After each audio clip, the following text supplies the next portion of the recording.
setting this up. All right. Let's Okay. see here. Show captions. Okay. So where are you from? All right. I'm from Lagos, Nigeria, in Africa. Okay. Cool. So what do you do? I'm an AI marketing specialist and also a sales strategist. So I've been doing this for the past 6 years. I'm currently serving as the Chief Marketing Officer of I think Connect AI, an AI company in the UK based. That's pretty cool. All right. Let's get into the questions. My name is Thomas Kielbasinski. I'm the host of my own podcast show here called Industry Illumination.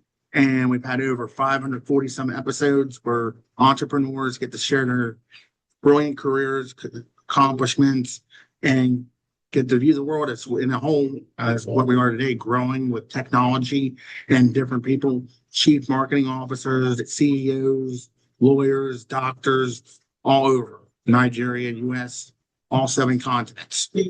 Let me get into the questions for you here. Okay. Okay. Freedom before anything else. Where does the drive come from? What is it in you that makes you keep building and brand after brand? Oh, all right. Thank you so much for having me. All right. I would say that there are two drives. Number one is the external drive, and number two is the internal drive. If you ask a lot of entrepreneurs, they're going to tell you that they all started with the internal drive, which is to make impact. But for my case, when I was starting out, I started out because I wanted to make money. I wanted to have fame and all of that. But along the way, I realized that I could not get things done, right? Until the internal drive in me was activated, which was to make impact, right? And I would say that every single entrepreneurs, most especially me, we all started because we wanted a better life, a better future for ourselves. But along the way, we discovered the internal drive, which was to make impact.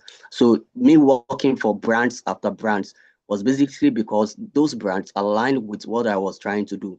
And basically, when I was working with those brands, I was helping them build marketing systems, right?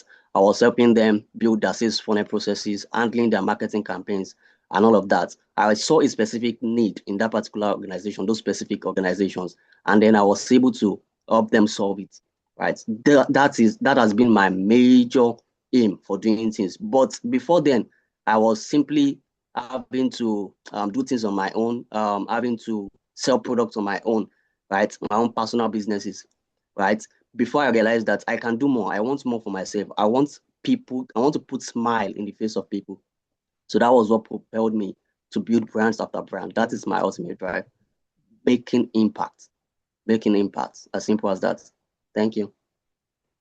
Problem. That's an excellent answer. Sounds like you got a lot going for you with this. AI has become something that's totally taken over the world, basically, pretty much. Like, for instance, I'm writing a dissertation, and I'm telling you what, writing 20 years ago was totally different. You could write your own Yeah. writing, do spelling and grammar check and stuff. But it saves so much time to go in there and say, what does AI have to say about it? Can I do a shortcut here and a shortcut there? Can I get it past the instructor? No way. So it's one of those things. Yeah. Okay, let's go on to the next question. People see 20 plus brands built and scaled and imagine it happened fast. What's the part of that story that took years that nobody sees? And what in those years actually teach you? That is actually a very interesting one. All right, let me give you a very good breakdown. The 20 brands that I've worked with, over 20 brands, over 40% of them were organizational brands, while the rest of the 60% were personal brands, like coaches, founders, and several others. So what people do not really see was the sleepless nights I had to pass through. That's number one. The stuff that does not really work out. That sometimes I will try to run marketing campaigns, and the marketing campaigns we do are slow that as low as I initially expected. There are some campaigns that will do very bad. People don't see those processes, those sleepless nights, those late nights, having to wake up till 4 a.m. just to make sure you get things done. They don't see the processes, right? They don't see when you have to cry. Like there's some days you have to go on your knees just to pray, just to make sure that, oh, what exactly am I doing wrong? And then if there are lessons that this has taught me, number one, it is this. Number one, strategies expires over time. Yeah, strategies expires over time. That is one bitter lessons I've learned, most especially in life, and most especially while working with several businesses and also trying to build my own personal businesses. And secondly, I would say that every single challenges you are facing, it is actually a raw material for your greatness. Problems are the raw material for the production of great people. That is one second lesson I've learned. Problems are these raw materials for the production of great people. It means that for you to be very great, or for you to be able to achieve remarkable results, you must be able to embrace problem enough to the extent that you can see probable opportunities in those specific problems, and then you can be able to solve it. And that is where entrepreneurship comes in. Every single entrepreneurs that you call entrepreneurs today, they were able to identify a specific problem, and then they were able to believe that they can actually solve that particular problem, and then they are audacious enough to get things done to make sure that they solve that problem. So what people do not see, I've already made mention of that, and the lessons: number one, strategies expires over time. Number two, embrace problems, because problems are the raw materials for greatness. Thank you. Very well said. Yeah.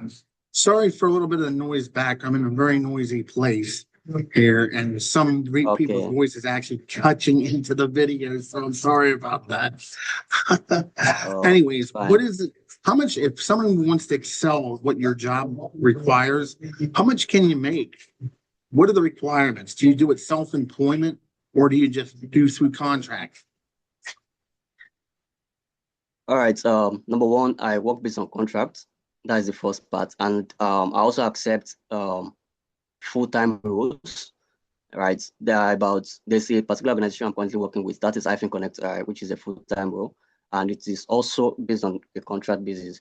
Then when it comes to what was it called, the pay and a lot of that, we talk about the commission, and then we talk about the base salary, right, based on what I'm bringing to the table.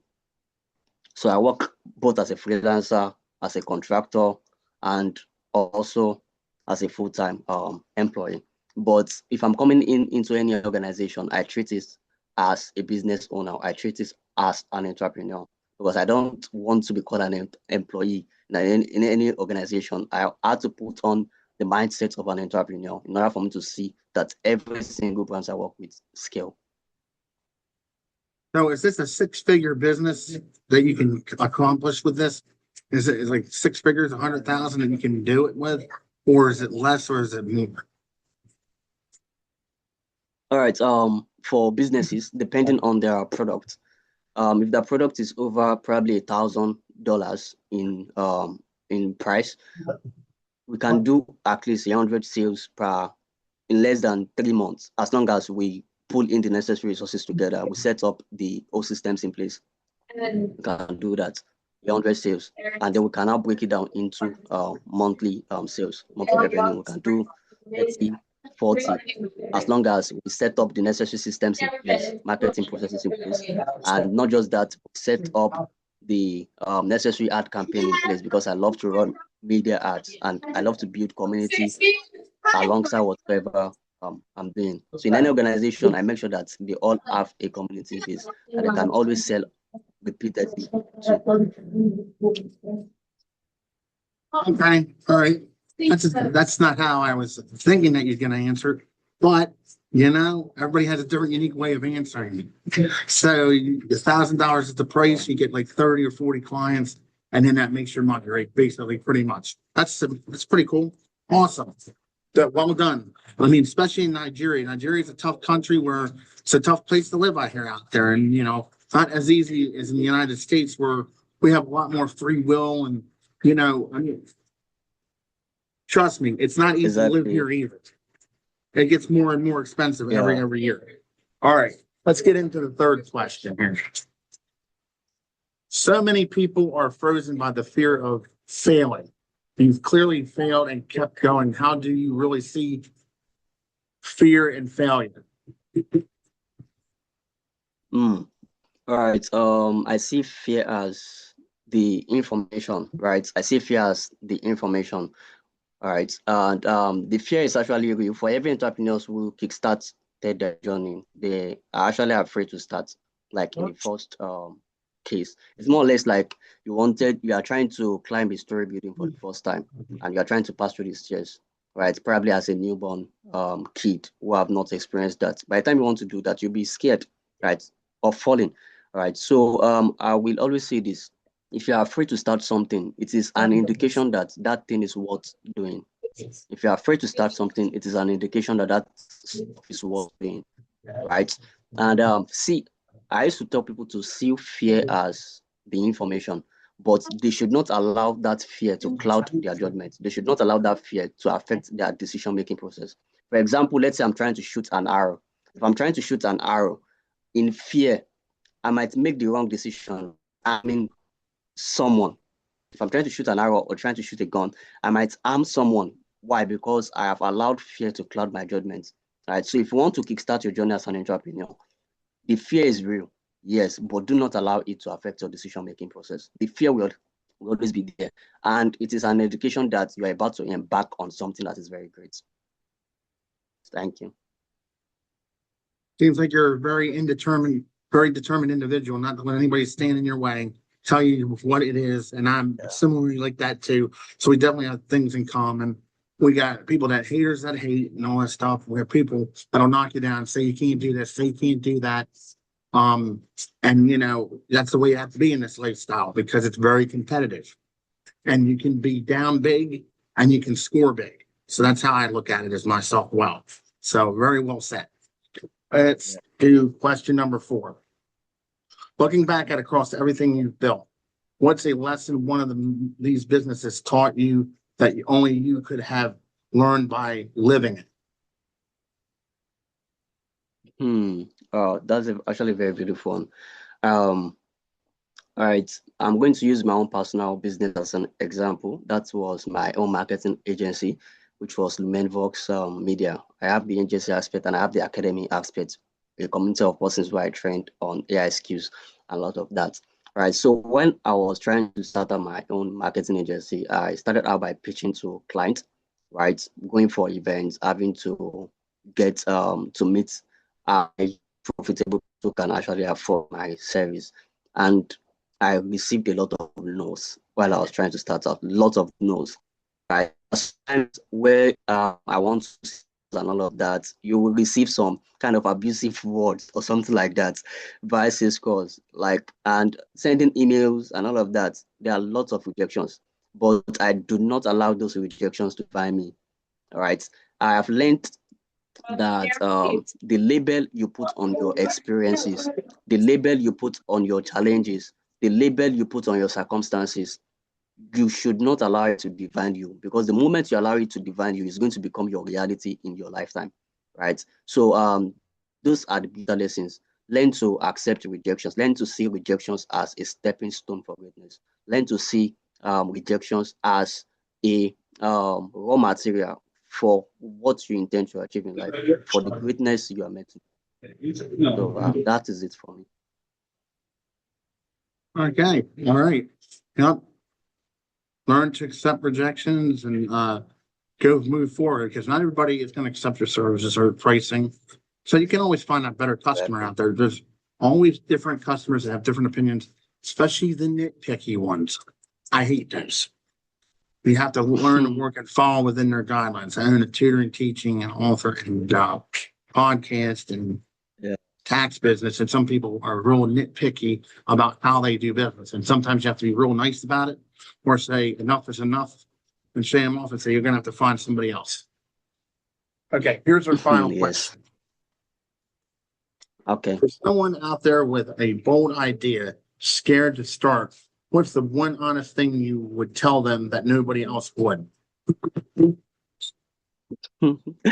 The honest thing I'm going to tell them is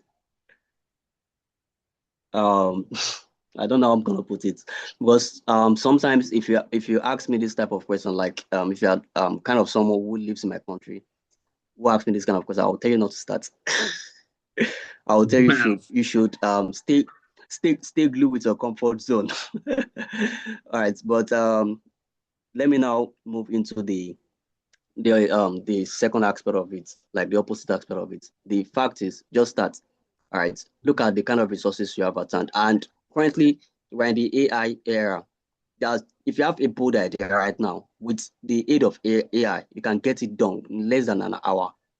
All right. If you want to build a product, you want to render your service online, you don't have a very good website for it, you can easily um work on an AI, probably Visual Studio Code plus Claude. You can build something from there. All right. If you want to build a product, probably a PDF guide or anything, you can make use of an AI to do just that for you, as long as you have that idea in your head. So why procrastinate? Most of the time, I used to tell people, don't wait until you see resources before you get started. I remember when I was starting my own personal journey, I started with my smartphone. And the smartphone, you have to plug it in before you can use it. It does not pass 0%. It is always at 0%. That was how I started my own journey. All right. And I accepted the fact that, okay, this is how I need to start. And I started with it. And along the way, the doors became open. Right. Before you can see the second steps ahead of something, it means that you need to take the first step first. Right. But if someone in Nigeria asks me the same question, I'll tell you, don't start. Right. Be comfortable being comfortable. But the opposite is be uncomfortable doing comfortable things. So that is it. That is one advice I'm going to. Very well said. Very, very well said. Okay, well, we appreciate your time here on the show today. 5 easy, simple questions. And I wish you the best of luck in your entrepreneurship with the AI, because it's one of those things you couldn't use 20 years ago, for sure. And now you use it today. Everybody uses it for their job, ratings, letters, and dissertations. And it's one of those things. You don't want to use AI too much. It gets into a bad habit because you want to make sure you're doing your work. But you also want to make sure AI is helpful to you more than not helpful. Am I correct on that? Exactly. Yes, I Okay. used to tell people that AI means artificial intelligence, and we have the human intelligence. Yeah. Artificial intelligence means man-made intelligence. So you need to understand the two. There's no way artificial intelligence can what's it called, receive an heartbreak. Tools that can experience that. So the difference between human intelligence and artificial intelligence is the ability to live human experiences. So it is very important we take note of that. Yep. Okay. So here's one thing that we do at the end of the show. Do you have a LinkedIn account? Okay. Yes, I have. Share your LinkedIn information so I can connect with you. I want to recommend your work, and then I'll share my LinkedIn information. You recommend my show. That's how we usually do it at the end of the show. Let me get my LinkedIn stuff for you here so that you got that. Oh, I can't minimize. Man. Shoot. Okay. So I can't do that. So what I'm going to do is I'm going to do the Okay. chat. All right. I'm going to I'm using the send, chat also. hold on a second. Let me get in there. See if it allows me to get in there. Okay. There we go. Oh, look at this. Whoa. Holy Toledo, dude. You got 9,000 followers. I don't see how you younger people do it. That's amazing. That's amazing. Thank you. Yeah, yeah. Wait a second. Oh, I can do this and connect. Wait a second. Let me get this set. I'm going to have to. All right. So here's what we're going to do. I'm going to connect with you. Then you just connect with me because I sent you an invitation to connect on Okay. LinkedIn. And then I'll write you a All right. recommendation about your AI work and all that stuff. Did All you get right. it? Yes. Let me check.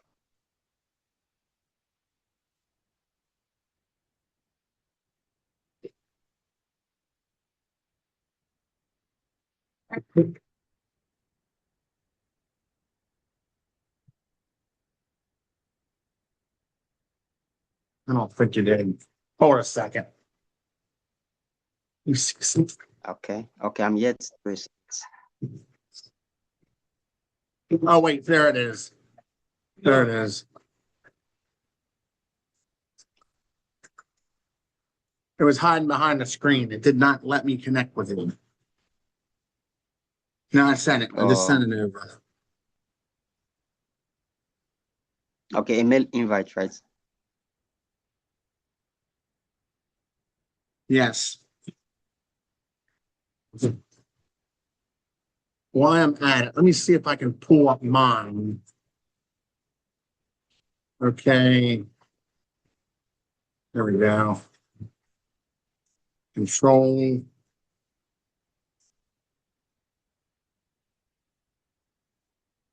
Here we go. Finally got it. Why is this thing not coming up? There you go. There's my link right there. Okay. And just click on that, connect. And I'll give you a recommendation, and then I'll request a recommendation from you. Just tell me about the show, how you thought about it and that stuff, and you can go from there. Okay. I've sent it. I've accepted your request. All right, no problem. That's another connection. And if you want to get on some other time, you're more than welcome to, and talk about more. We always reinvite our guests. So if you want to do that, that's fine as well. Okay. Have a great one. Thank you. Thank you. Bye.